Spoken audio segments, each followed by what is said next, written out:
في فترة من الفترات كان في فنانة قالت ان هي عايزة تترشح في اتحاد الكورة او حاجة كده. فنانه وانت علقت على الموضوع ده. يعني جت اتحاد الكوره وكده، ولا انا عاوزه امسك حاجة زي كده. بس يعني ده موضوع دخل قول لي، احكي لي الموضوع ده. ما هو الموضوع ده انا فوجئت بحد جاي لي في الاتحاد. في الاتحاد. مين كان ساعتها؟ مين؟ هي شرقويه اصلا. ايوه، مين؟ بس هي مثيره للجدل يعني. هي واثارت الجدل في الموضوع ده. انا ما كنتش اعرف بقى ان هي اتصورت تحت وصور وكده. فاحنا كنا كالكابتن ايهاب لهيطه قدم استقالته، ففي مدير منتخب هيتعين. ماشي. فلقيت سما المصري جايه بتقول انا يعني ايه المانع ان انا اكون مديره المنتخب. المكتب كان موجود فيه ناس وكده، فقلت لها بس انت عشان بلدياتي وشرقويه مش قادر اتكلم. بس انا لكن تقدمت بطلب فعلا زي ما بحكي لك كده. قلت لها بس انا واضح انك انت الطلب بتاعك سيبيه بس في السكرتاريه ونتكلم في الموضوع. يعني ايه؟ قلت لها يعني ايه في ايه بس؟ انت عاوز تخلصي علينا؟ خلاص ماشي. فوجئت ان هي بقى صورت تحت وكده وبتاع، ولقيت بقى الدنيا قامت طبعا. الدنيا لا، ما هو انا بقول لك في مواضيع كده ما بتبقاش انت ليك دخل فيها، لكن بتتحط فيها. اتفاجئت انت طبعا اتفاجئت بجيتها اصلا. ولابسه ترنج وبتاع وكده يعني. وبعدين احنا الشو ده بقى بتاعنا الناس ليها ناس معينه، فالدنيا اتقلبت. فلكن انا بكلمك يعني، والوزير كلمني الموضوع. الوزير كلمك ساعتها بسبب القصه دي؟ ما هي نزلت ان سما المصري جت. هو في حاجه قال لك ايه الوزير؟ قال لك لا هو يعني بيسال ايه الموضوع. قلت له الموضوع ايه؟ على فكره دي مش شرقيه وبتاع وجايه الشرقيه كنت تجاملها وهي كمان ما كانتش عليها. كمان كويس ما صورتش معايا.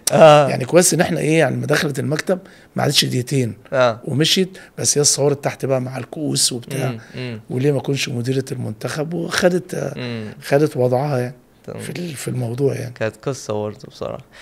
موضوع الكؤوس اللي ضاعت من الاتحاد او اللي اتسرقت من اتحاد الكوره، ايه كواليس الموضوع ده؟ كواليس الموضوع ده اتسرقت ايام احداث حرق الاتحاد. يعني انا فوجئت طبعا صديقي واخ عزيز طبعا الكابتن محمد فضل راح مطلع الموضوع ده لما كان في اللجنه. وموضوع طبعا ملوش اي اساس من الصحه. وفي كاس ضايع ومسروق.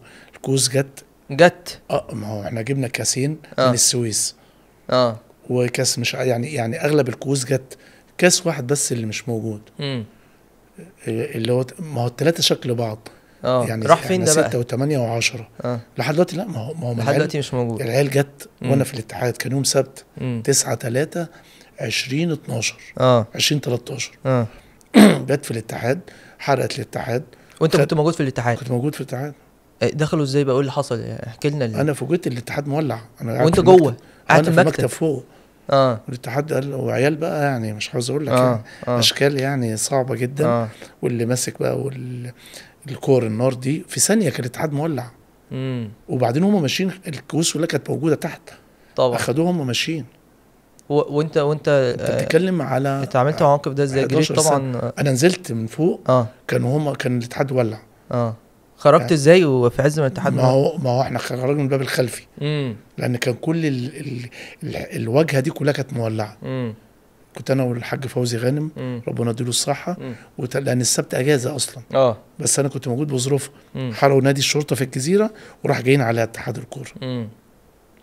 وبرضه بيدوروا عارفين ان اللي ماسك الاتحاد ضابط شرطه يعني. القصه البدايه مستهدف يعني. فالموضوع حرقوا الاتحاد. فالكؤوس اتاخدت بعد 6 شهور 7 شهور. بدأ ناس محبين يعني كلموا الكابتن حمد المصري وقالوا في كاسين مع حد في السويس. بعت انا حد السويس جاب الكاسين وبقيت الكؤوس. وفي كاس اختفى. الكاس بقى بعد 10 سنين لقينا الكابتن محمد بيقول الكاس ده موجود. الكابتن احمد حسن عامل نموذج للكؤوس في بيته. ايوه صح. تعرفش بقى حد صور فافتكر ان الكابتن احمد هو الكابتن احمد كان خد الكاس فعلا فتره لما فازوا خدوا البيت وجابوا. ايوه كله بيعمل كده على فكره. وكان موجودين الثلاث كؤوس موجودين. يعني وانا موجود في الاتحاد كانوا موجودين لحد ما حصلت الحريقه.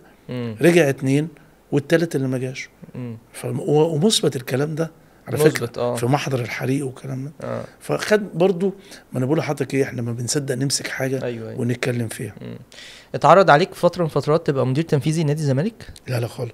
هو المستشار بعد ما مشيت اتحاد الكوره قال لي انا بعمل قناه تمسك رئيس القناه رئيس قناه الزمالك ورئيس تنفيذي نادي الزمالك. قلت له حبيبي على دماغي وطلبك ده عينيا الاثنين وهتشرف، لكن انا ما ينفعش ل 100 سبب يعني. ل 100 سبب. حفاظا على اولا حفاظ مش على كهلاوي، حفاظا على علاقتي بيه. ما ينفعش. نمره 2 ما ينفعش ان انا اكون ميولي كلها نادي الاهلي. رغم انك لما بتشتغل في الكوره وفي اتحاد الكوره بالذات بتلاقي نفسك الميول دي بتقل طبعا. لكن برضو انت يعني حسبتك كلها عمرك النادي الاهلي. فما ينفعش. نمره 3 ما ينفعش تبقى اتحاد كوره وبعدين يعني الموضوع كان صعب يعني. طيب الحكام، رايك ايه في الحكام المصريين، ورايك ايه في خبير اجنبي يجي يدير لجنه الحكام، كلاتنبرج وبعدين بيريرا؟ بتشوف القصة دي ازاي؟ وهل من المفترض ان لجنة الحكام تكون تابعة للاتحاد ولا للرابطة؟ من الحاجات الكويسة جدا ان انا دخلت معاك مداخلة في شهر 12. ايوه. وقلت لك الراجل ده ما ينفعش يكمل. حصل. الاولاني كلاتنبرج الانجليزي. وقلت لك من اسوأ القرارات اللي اتخذت تعيين رئيس لجنة حكام اجنبي. بيكلف $1,000,000 جنيه في الشهر لاتحاد الكورة في ظل احنا ما فيش فلوس. وناس كتيرة زعلت مني ولا مش فرقش معايا. وبعدين الأسوأ من كده انه يمشي ويجي لك واحد تاني اجنبي. طلعت برضو قلت ما ينفعش. رئيس لجنة الحكام ده لازم ثقافة الحكام تكون مصرية. تمام. هو مش جاي يديني فنيات. حكامنا افضل من اي حكم بره. بس محتاج جرأة والمظلة اللي يشتغل عليها كحكم.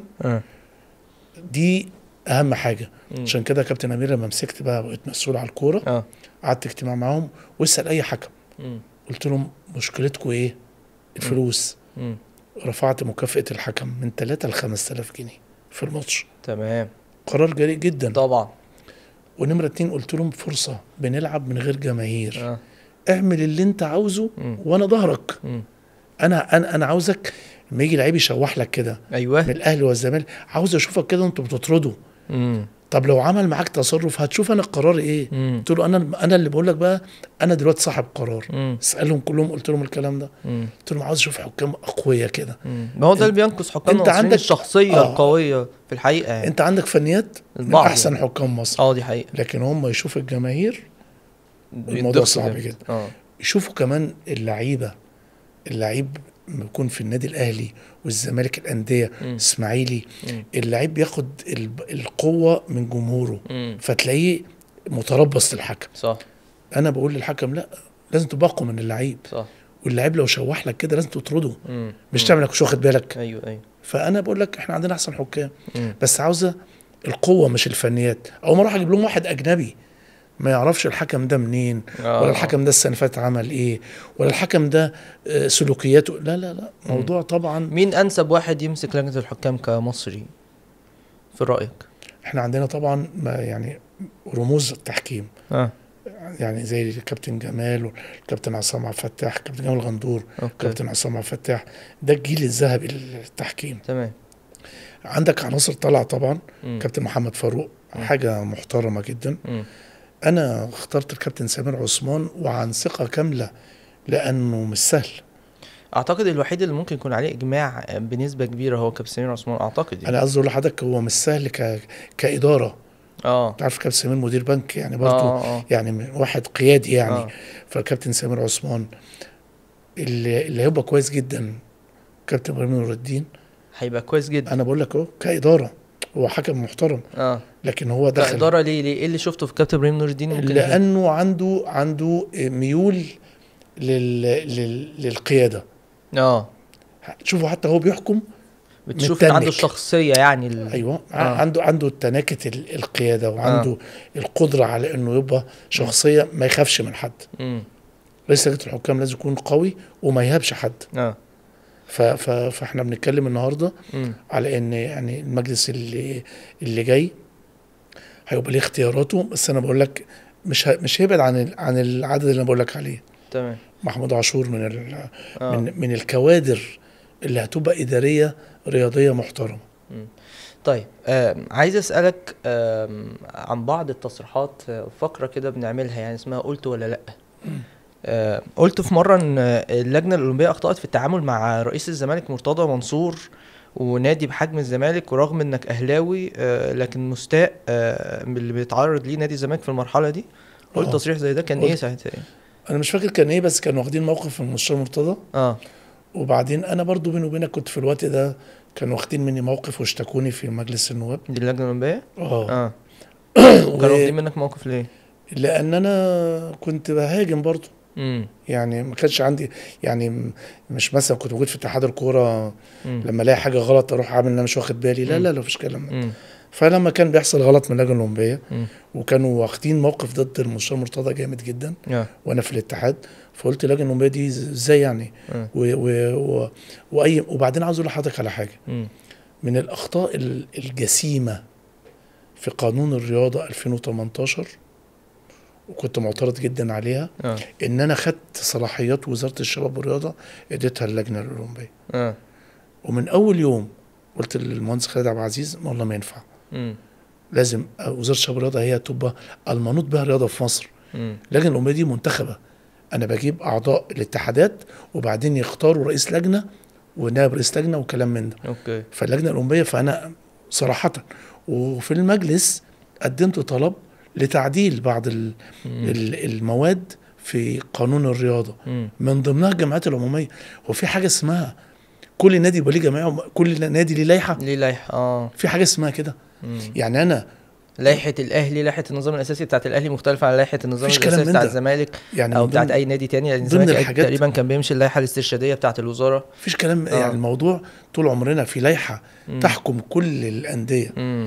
الاستثمار الرياضي في قصور التحكيم. كان بدايه انا هجومي ان التحكيم يتحكم في اللجنه الاولمبيه. لا، انا اجي النهارده واقول كرئيس لجنه اولمبيه اقول انا مش عاوز اتكلم في الموضوع ده لان رئيس اللجنه الاولمبيه مشي.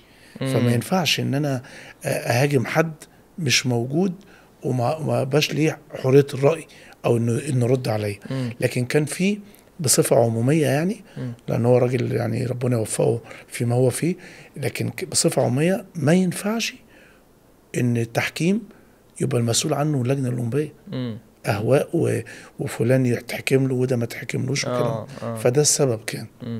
طيب قلت قبل كده، قلت ولا لا، ان الانديه الشعبيه لازم تتجامل، الاهلي والزمالك والاسماعيلي؟ حصل الكلام ده؟ تتجامل؟ يعني طبيعي ان الانديه الشعبيه تتجامل؟ لازم الانديه الشعبيه مش تتجامل في قرارات، لكن الانديه الشعبيه لازم يبقى في دعم ومجامله، عشان احنا مش دعم ومجامله. ما هي يعني ايه مجامله؟ ما هي مجامله دي الناس تقول لك انت بتجاملهم على حساب انديه تانية. لا خالص. المجامله المقصود بيها ان لما يبقى النادي الاسماعيلي مشارك في افريقيا يبقى احاول بكل الطرق ان انا ادعمه، يبقى زياده في الجمهور، كل دعم في الجدول لماتشاته. لكن لا فيما يتعلق بالمشاركات خارج مصر.